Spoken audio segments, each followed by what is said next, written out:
My name is Anna Soltis, and thank you for allowing me to share my testimony. So I was just going to give a little bit of background history about my family. I come from a family of 8 kids, and a few years before I was born, my parents were living in Salt Lake City. They met after my dad came home from a mission. He served a mission in France. And anyway, they got married. A few years later, they left the LDS church and joined a church called the Church of the Firstborn, which is like a Mormon fundamentalist sect from a polygamous LDS family group. Anyway, the family was called, their name were the LeBarons. Anyway, then they moved to Mexico, and my dad became an apostle in this cult, and he took on another wife against my mom's will, so she went along to keep peace, and anyway, so I ended up with a half-brother in the middle of 8 kids. Eventually, years down the road, his second wife had left, my dad, and with her son, and he's just, he's like about a year and a half older than I am. Anyway, years down the road, she had kept contact with my mom. She had become a born-again Christian, and so has my half-brother, years down the road, separately from us, so, which is a good thing. But anyway, so he was serving in the church, and my parents started having questions about that a few years down the road, started defecting and starting to have skepticism, and anyway, he found out from a really good friend that had just left the Church of the Firstborn that he was on Earl of Barron's hit list. And so they overnight left Mexico, left their house and all their possessions, and just up and left overnight, and moved to Las Vegas, Nevada, where my brother Wright, he's 2 years older than I am, he was born, he was born, and then my half-brother was born, and then I was born right after that, right after they moved to Las Vegas. But anyway. So, hold on just a second. So your dad was on the hit list then? Yeah. And what was the reason again for this? Because they started having skepticism, and okay. the church, they were doubting. He started missing meetings. He was actually one of the apostles, and he showed me later in a book, he's in this book, but him and the guy next to him, their names are swapped, so they're mixed up. So he was actually happy his name's not attached to his picture. But anyway, so he found out he was on the hit list from a guy that had left right before him, his best friend, in that church. He told him, hey, your name's on the hit list. And later, Earl of Barron, I think he murdered like 35 people, died in prison. So so when they found out, they just left. They had a house, a maid, they left everything, just moved to Las Vegas. And then they rejoined the LDS church shortly after I was born. So I was born and raised in the LDS church in Las Vegas, and I had a lot of great friends. So it was a real social network for me. And I got baptized when I was 8, which was kind of a memorable baptism because I had to get done 3 times. I was baptized by my best friend's dad, and the first time my hand came up out of the water and like, oh, that's not official, we got to do it again. And then my left toe came up, and I'm like, okay, this is getting ridiculous. So the third time I made sure I went totally under. But even then, right then, I was like, they're like, okay, it's official now. Even as an 8-year-old, I thought, well, why is it that technical, Like, I even thought inside, like, isn't it the heart that matters? But anyway, so I even asked my parents, they're like, well, they have their rules. And then a few years down the road, when I was about 11 years old, my mom started, she started telling me, like, I just don't feel like we go to church, they don't talk enough about Jesus. And started pointing that out to me. So I started kind of paying attention. And she was really searching for Jesus. So she heard about these televangelists. So we started watching televangelists like Jimmy Swaggart. And we watched them before we went to church on Sunday. So we always had them on, going on for about 2 hours on Sunday morning. Then we go to Mormon Ward. And my mom loved listening to them, and I did too. And my dad got a real kick out of their passion. You know, they got into it. But anyway, I really started paying attention to them too, along with my mom, and started really seeing church like, oh, they really don't talk about Jesus. But that's all I knew, really. And my friends meant a lot to me. But my mom would always tell me, you know, make sure when you pray you mention Jesus. And so I would. When I would pray, I'd talk about Jesus, and my friends would come and say, wow, that was a really great prayer, you know, you're talking about Jesus. And even then I'm like, well, isn't that why we're here? You know, like what, like everybody makes a big deal when you talk about Jesus. That's what you're supposed to do, you know. And anyway, so I started questioning even in my Sunday school class. And then when I got into youth group at age 12, I started, you know, asking my youth advisor like questions like, well, even as technical as like, you know, if we're working our way to heaven, and we can become gods ourselves, like, you know, like say my husband can work his way to becoming a god, does that mean God was once a sinner himself? And she's like, oh, well, you know, we're not really sinners. Well, when you get baptized, you know, you become a member. And she just kept like skirting around the edges. And I'm like, I told her, I said, this really bothers me to think that God was once a man like us and a sinner, and now he's, you know, God. And I asked her other questions, and they would always kind of brush me off, you know. And so, and then one time in testimony meeting, the bishop got up and told the congregation, he said, a word just came down from the prophet that we're not talking enough about Jesus in our testimony. So when you give your testimony, you know, please talk about Jesus, you know. And I was like, wow, like, why does he have to go and tell everybody this is, you know, something's missing here? And so there was just a lot of questions raised. And then when I turned 13, my family got sealed in the temple. And I remember that was like one of the longest days of my life. Like, we had to stay, because my parents had to go through all the rituals and go through the temple ceremony. It was probably about 7 hours, and we stayed like in a kid's room where we watched a lot of Joseph Smith movies and all that. And I remember my older brother was there kind of consoling us, like, you know, you're going to get through this. But anyway, and then I didn't have one brother that was there because he wasn't worthy to be there. So they put our family picture in the program at church that we got sealed, and then they kind of had a picture off to him, like off the side, like a separate picture, like, you know, he was a black sheep, and I was, you know. But anyway, yeah, and that was the real breaking point for my mom. She was so appalled by the rituals in the temple, and she just flat out told me, you know, this is all supposed to be secret, but everything that she had to go through and how ridiculous it was, and she was really, really upset about it. And I think that's where it all started clicking to her about what we used to hear on, you know, all the preachers preach. And then she used to also listen, along with the televangelist, listen to Christian radio. Like, she had it on all day, and she would be out working in the yard, and she'd have Walter Martin going on, and a lot of, like, they had a lot of Christian music. And one time Walter Martin said, you know, Mormonism's a cult, and she got so upset. She called in and got in on the air, and she just kind of chewed him out, like, how dare you call Mormonism a cult? And this was before we got sealed in the temple, so I'm kind of going back and forth. But I remember her just really being offended by it.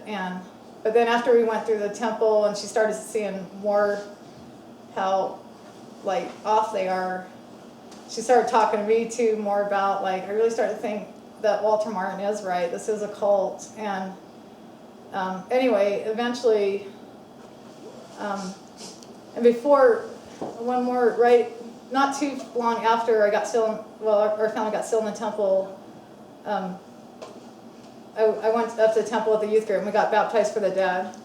I got baptized for 30 people, and that was probably the second longest day of my life, like standing in line there, and, you know, the kids are all talking about these horrific stories about what people have seen in the temples, and by the time you get up there, we're like scared out of our minds. But anyway, so I was just anxious to get it over with. But so that was quite an experience. But because I had such, that's all I knew my whole life. Even though I had a lot of questions and I had a lot of close friends, it's kind of like you don't really know where else to turn. It's like, well, this is what I know. I got friends. So I just kind of stayed in it, even though I know my mom was on the verge of leaving. And then finally one day when I was 14, my mom came and she's like, I've asked Jesus into my heart and I've become a born-again Christian. And I knew what she was talking about because that's what they talked about on TV and on the Christian radio, Walter Martin, like how to become a Christian. And she said, I'm leaving the Mormon church. And my dad was really upset over it. And at that time, I was in seminary. I was 14. I was going to seminary. And right before that, I read the Book of Mormon. And I was the first one in my class to learn all the Book of Mormon verses. So I won like a music CD, and I thought that was pretty cool. And it was right after that she told me she left the church. She was leaving the church. And I remember going to seminary the next day, and in the middle of like the class, I up and left the room, and I just started crying. One of my friends came out, and I was telling him how devastated I was. My mom left the church, and it was like, at that time I felt humiliated about it, and I knew it was going to split up our family, and I knew my dad was really upset about it. So anyway, and shortly after that, we were still living in Las Vegas, and I do have an autistic brother. And my grandparents lived up in Salt Lake City, so we had a lot of trips back and forth from Las Vegas to Salt Lake City. And I spent a lot of time too in that period when I was young with my grandparents. And so when I was with them, I would attend the LDS church with them. But anyway, she decided to get my brother into a program up in Salt Lake City. And I think she just kind of wanted to get away from basically being the black sheep, because my dad was, embarrassed, humiliated. His wife had left the church. And so she moved to Salt Lake City with my other siblings. And I stayed with my dad and one of my siblings. I just really felt like I had a lot of close friends. I was into sports, and there was a lot of sports programs in Las Vegas, so I decided to stay with him. And then also too, a few more things where red flags were getting raised. Right after I'd read the Book of Mormon, I was talking to my grandmother on the phone because she lived in Salt Lake City, and I told her right after that I started reading the Bible. I started reading the New Testament, because I was curious, because they don't really encourage you to read New Testament, and I was curious because of all that we heard with the televangelists preaching. They preached a lot of the Bible and New Testament. I started reading that, and my grandma was like, well, why are you reading the New Testament? You should be reading the Book of Mormon. I said, well, I just completed the Book of Mormon. I want to read the Bible now. And she's like, what are you reading? I said, I'm reading the New Testament. She's like, well, then why don't you read the Old Testament? Don't waste your time reading the New Testament. I'm like, well, what's wrong with the New Testament? And then she, quoted I think it's the 8th article of faith about the Bible's believed to be the Word of God as far as it's translated correctly, right? And so she's like, well, not all the verses are correct in the Bible, in the New Testament. It's better to read the Old Testament. So I'm like, there's just so many red flags being raised, which made me want to read the New Testament even more out of curiosity. But anyway, so as long as I was with my dad, I still attended the LDS church. But then it came to where I couldn't choose anymore. I felt guilty. I wasn't with my mom. And so I started moving back and forth. So every 3 months, so when I played like a sport, I stayed with my dad, and then I moved up with my mom. When I was with my mom, I went to church with her, and she attended Calvary Chapel downtown. And started meeting some Christians there. And they talked to me too. And I just started really getting confused. I mean, it's almost like I kind of started feeling like really what I was reading in the Bible, really was correct in the truth. But because I had so much, LDS church is all I've known. I've had really close friends. It's almost like I couldn't think of leaving it. And there was one point I was talking to my mom, and I told her, I said, I'm so confused. I'm never going to know what's true. I'm just so confused. And it was almost like torment. And then I told her, and even at that point, I'm like, I told her, I said, if I was a gambling person, I mean, the Mormons say that Christians will go to the terrestrial kingdom, but Christians say that Mormons are going to perish. if I had a bet on it, I mean, I'm safer being a Christian anyway, because, I mean, either I'm going to be saved or I'll go to the terrestrial kingdom. But I was just really confused. And then shortly after that, I moved back with my dad, and I was still going to LDS church. And when I was going, I just started feeling all these feelings of, and I never battled with depression, but I started really feeling kind of down going. I'd look at my friends, and they were all seemed pretty confident, and I'm like, I'm never going to be good enough. I know I can't work my way to heaven. I'll never make it to the celestial kingdom. I was having all these feelings for a few years, and I look at my friends, I'm like, I'll never be like they are good enough. And I'd ask people about, well, when you do sin and you repent, like, how do you know when you really are forgiven? And their process of being forgiven is so, like, discouraging that I'm like, I'm just never going to make it. And anyway, there was just a lot of confusion. Finally, one time when I was with my dad, and this was my junior year, I was 16, I was feeling really down and depressed, and I was alone in my room, and I just thought, I know my mom's been reading a lot of Christian books and had a lot of Christian material, and I thought, I don't know if she took it all, but I went kind of snooping and where she used to, because she was in Salt Lake. This is when I was in Las Vegas now with my dad, and I went snooping in her nightstand area there, and I found just this single little Christian tract. And I thought, I took it in my bedroom. I go, I'm just going to read this because I was just feeling really depressed. And I started to read through it, and then on the back was the sinner's prayer. And I just saw it, and I just got down on my knees in the middle of my room, and I just said the sinner's prayer, and I asked Jesus in my heart, and everything just lifted. I just was so overwhelmed by the Spirit. I just started bawling, and I just thought, all the confusion, just feeling so inadequate, or just really depressed, everything just lifted. And I know Jesus was right there, and I know He's forgiven me. He died on the cross for me. And I just know right at that moment, He came into my heart, and we're saved by grace.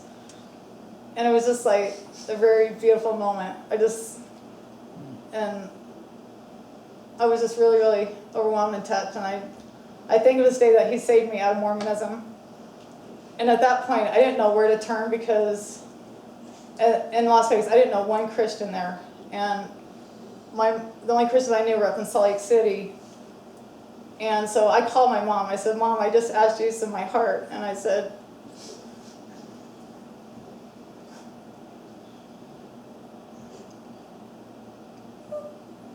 I'm sorry. I'm grateful to say that God gave her the courage to make a stand. Because at that point, I knew I knew what the cost was. But nothing else mattered than that. I knew that Jesus loved me and He'd forgiven me, and that we are saved by grace. And I'm grateful to say that He saved me out of what I believe is a cult. And when I called my mom, she was really happy. And at that point, I was still with my dad for a while. I still had to go to LDS church. And I didn't tell my dad at that point, because I know he's already, I didn't know how much, I'll admit, I was a little bit, I just really didn't know if I should say anything yet or not. So I still attended, and then it was about a month later I went back to live with my mom, and I started going to church with her, and I told my mom I want to get baptized, and she was going to get baptized also with my younger siblings. They'd all asked Jesus in their heart, they were going to get baptized too. And so we thought, well, the five of us could get baptized together, my autistic brother, her. So I called my dad. I said, Dad, I've become a born-again Christian. I've asked Jesus in my heart. I'm getting baptized as a witness of that Jesus has forgiven me and saved me. And He forbid me. He's like, I forbid you to get baptized. He goes, I'm your father, and I'm forbidding you to do this. And I just said, this is what I'm doing. And we did. We got baptized. And I made a lot of friends there at Calvary. And I still, when I went back to live with my dad, the final part of, before I moved up to Salt Lake permanently and I graduated in Las Vegas, I did start talking to my friends, my LDS friends. I was witnessing to them, telling them why I left, why I didn't believe Mormonism anymore. And I still had to go to church because I was required as long as I lived with my dad. But I was wearing a cross at church, and they were telling me, that's not a respectful thing to do. You shouldn't be wearing a cross. And I said, I had asked them, like, why are you so afraid of the cross, Like, Jesus died on the cross for us. And then they would correct me, no, he atoned for our sins in the garden. He sweated blood. And I just told them, like, in the Bible, it says, he died on the cross for our sins. It was on the cross. And I said, it's a beautiful thing. It's not something to be scared of. And my best friend growing up in the church, she said, if this is what you really believe, and I can't be your friend anymore. And I said, okay, I'll respect that. I'll just pray for you. And we really weren't friends anymore, except for when she did get married. I had already moved to Salt Lake permanently. I did come down to her wedding out of, just friendship, but that's the last time I've ever seen her, talked to her. But, God's given me a lot of friends, and I'm sad for my LDS friends that, I don't know where they are right now, but I do pray for them periodically and wonder what, where they are, and instead I feel really grateful that,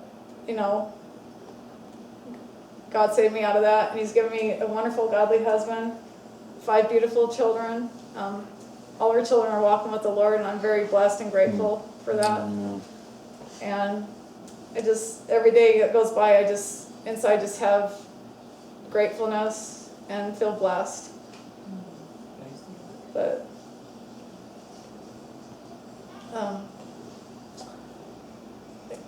that's, I guess, pretty much in a nutshell. Just trying to think of, I didn't want to take too long, but I don't know, anybody have questions or? Yeah, so what happened to your dad's other wife? She had to hit the road, right, if you're going to join the LDS church. So I didn't know about her till I turned 16. My dad started showing me a picture of my half-brother, and I'd ask him who was that, and he wouldn't answer, and finally I'm just like, just please tell me you're showing me him. And he's like, this is your half-brother. And that's when I found out about every past. And I started writing to him, and I found out my dad and my mom had told me that his other wife had become a born-again Christian, and that my half-brother was born-again Christian. Wow. And so I kept contact with them, and my brother actually served in Desert Storm. And I told him, hey, when you get back, I'll come out and visit you and meet you. And they lived in Kansas, Overland Park, Kansas. So I went out, I flew out and met him, and he's a super nice guy, and his mom's really nice, and we don't stay in touch as much as I'd like, but we stay in touch periodically and stuff, but they both, I think after that experience, she left the church, and then my memory's really bad as far as specifics, but she told me soon after that she found Christ. Did she leave with your mom and the whole family to leave Mexico? No, she left before. Oh, she left before. Yeah, she left before. I think they were, I think she left when she was pregnant. Mm-hmm. She was like, I think she was only 18. And then when she got pregnant, she was like 19, just young. But I think it freaked her out, the kind of cult it was, and she just up and left. Mm-hmm. I think my mom and dad were still there for like a year after that. And then they really didn't have any contact, but my mom said, I think she would contact my mom every once in a while, and then she's the first one that I think had told my mom, like, hey, I've become a born-again Christian, and my mom really didn't know anything about that, and I think she's the one that kind of first told her about what it was to be a born-again Christian. But then it was like years later that we started watching televangelists and listening to Christian radio, so. but he's, my half-brother is probably the strongest Christian sibling I have versus all my other siblings. Like, as far as like being like really strong in his faith. So Anna, where's your father? Is he still in Vegas? Is he still LDS? Yeah, he lives up here. He moved up after I graduated. Well, a couple years after I graduated, he moved back up here. And my parents never divorced. They separated for 8 years, and they're still together, but they're not like happily married. But my mom's now in a care center, but they bicker a lot about their religion. My dad's totally LDS at heart, Mormon at heart. Though he'll tell anybody that he believes what a born-again Christian believes. When we lived in Vegas, my mom really was trying to have people witness to my dad. She had a couple ladies come that were born-again Christians talk to my dad, and like 2 hours later they told her, your husband's born again. There's no way that he's Mormon at heart, but he's kind of slippery. Because even to this day, he still believes in polygamy. He always told my mom, "You're not the only flower in the field. You know, I'm gonna get to heaven. I'll have lots of wives." So, but he's still Mormon at heart. But he still goes to church. Any other questions? So Anna, I was wondering why your mom would share. Was it were you the oldest in the family or something that she was sharing all this with you and not like other adults or other, I mean, why was she sharing all this with you? So, oh yeah, I should have looked at notes, but she also, I have a brother that's 4 years older than I am, and he actually moved up and was living with my grandparents. So he actually went to high school in Salt Lake City. So I didn't live with him for quite a while, but he actually was getting ready to go on a Mormon mission. In fact, he was going to be leaving to the MTC like probably a few weeks after, he was just a few weeks from going there. And my mom actually, when she had moved to Salt Lake City with my siblings, she actually went up to talk to him. They talked for like, I don't know, it was 2 or 3 hours. And she told me I wrestled with if I should let him go on his mission and not disrupt that and then talk to him when he gets back. But she goes, I knew if he went, he'd probably even be stronger in the church. So she talked to him for a few hours, and he actually received Christ that night, and he didn't go on his mission. And he ended up, though, I really believe he did ask Jesus in his heart, but he ended up marrying an LDS gal. They do have one kid, and she still goes to LDS church, but he doesn't believe it. When he visits us, he'll come to church with us, but so she talked to the rest of the family, but I was her first and oldest daughter. I had 4 older siblings. I was the 5th of 8 kids. She confided a lot of stuff in me, but you probably, as a parent, probably you're not really supposed to use your kids as a counselor, but but that's kind of what happened. But yeah, she was just basically outspoken. Anything she thought, she said it. But I'm glad she was kind of strong-willed and had a lot of questions. But there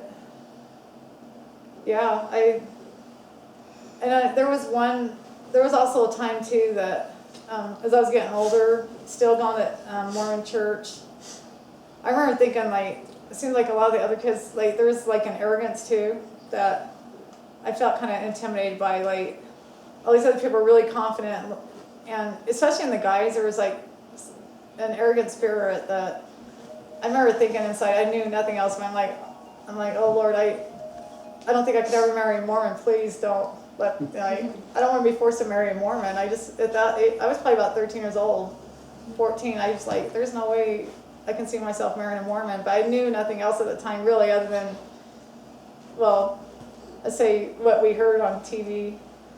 And there was a couple more things where, I remember one time, like, my friends making fun of the born-again Christians. This is before I became a Christian, but, like, they were kind of mocking how, you know, they throw their arms up in the air and praise the Lord.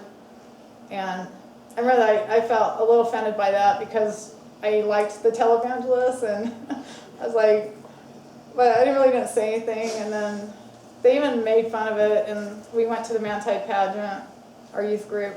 Because we actually, so when I was in Las Vegas, our youth group made a trip up to the Salt Lake Temple. Like, we went and visited temple grounds. And at that time is when my mom was living in Salt Lake. And she had already become a Christian and left the church. And I remember we went up there and they were going to give us, we toured Temple Square, and they were going to give us like a couple hours of free time to go shopping at the mall and go get something to eat. And I asked my my advisors, my mom only lived like probably 10 minutes away, if I could walk up and see my mom, you know, because I hadn't seen her for a few months. I wanted to go see her. And they said, no, you can't go see her. And I'm like, and then I told one of my friends, like, well, they don't know where I'm going to go. I'm just going to go see her. Anyway, after that, they told everybody free time got taken away. Like, you guys can't leave the temple grounds. We're keeping everybody here. I kind of felt like they were probably didn't want me to go see her. I don't know. But I don't know. It was just because I don't know. I kind of felt like they knew that she had left the church. They didn't want her influencing me. But I don't know. It's what it seemed like it came across, because that's what one of the kids told me they thought too. But it was just real controlling. Did your mom ever talk to you about the polygamy? Yeah. What she thought of it? She never believed in it. She's, I mean, to this day, she would say that she kind of felt forced into the marriage. Like, she felt pressured by her parents to marry my dad. With the second wife, that was. Yeah, She he forced into that. he told her it was just a formality, that it wouldn't be like nothing else than a formality, and so she kind of trusted that he meant that, like, there would be nothing more than just he took on another wife, piece of paper. But yeah, that it didn't work that way. So did she live in a separate home? Excuse me. Did she live in a separate home?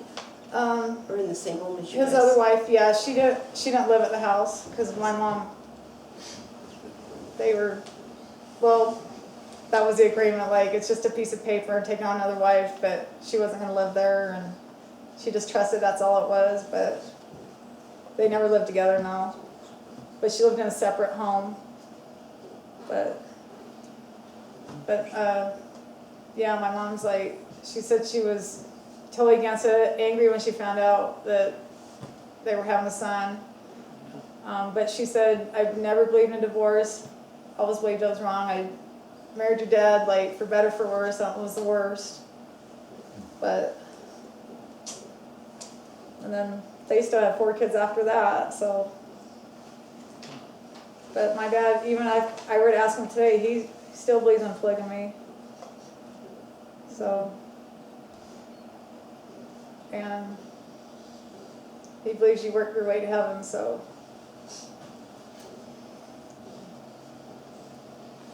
Did you guys ever get your name removed from the records? So sadly I haven't yet. I tried. I wrote a long letter to ask them to remove it, because I still get the settlement letter every year, and the bishop wanted to meet with me, and but I just told him I don't really want to meet with him.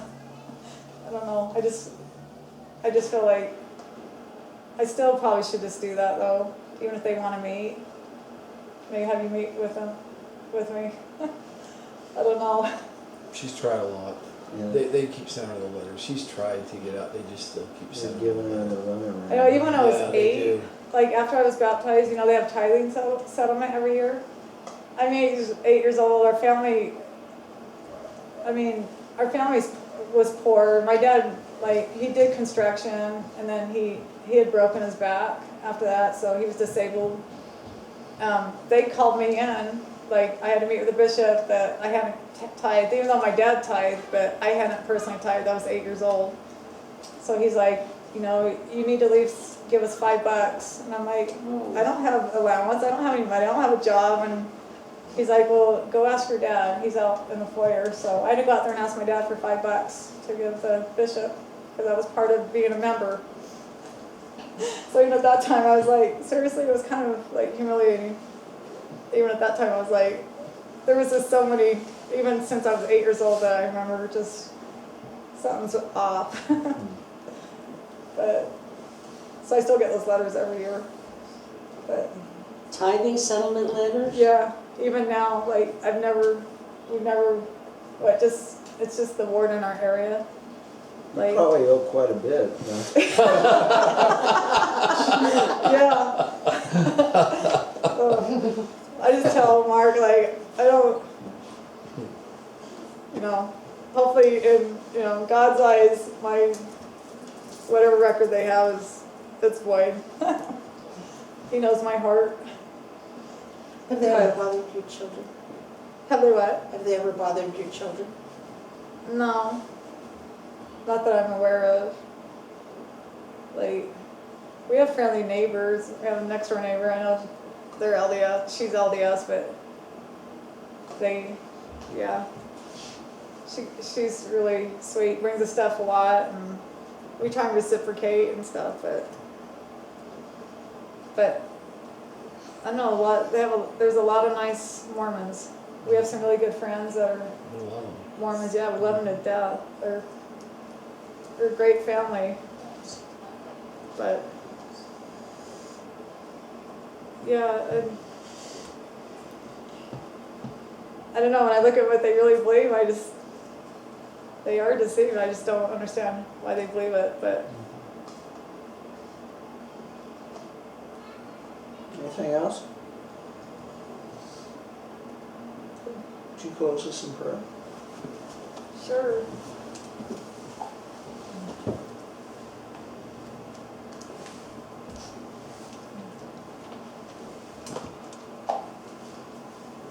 Dear Father in heaven, thank you so much for this evening to get together and to fellowship, and thank you for the opportunity to share my testimony, God. I just pray that it'll just encourage others, God, that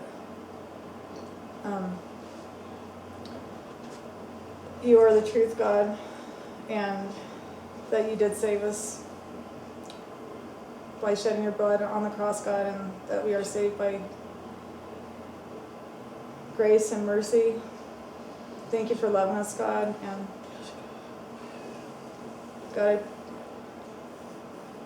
I pray that you'll save our Mormon friends, God. Please, God. Thank you for all these people that came tonight. Yes, God. Encourage them, God, and Yes, God. bless them. Bless them. Thank you for Rob and Tara opening up their home, God, and I just pray that you'll bless Rob's ministry, God. Thank you so much for his heart to witness to Mormons, Yes, God. Bless them. and I just pray that you'll protect them, God, and just touch many lives through them as you already have. Yes, dear God. And thank you for healing Tara, God. Yes, dear Jesus. Just bless the rest of our evening, God, and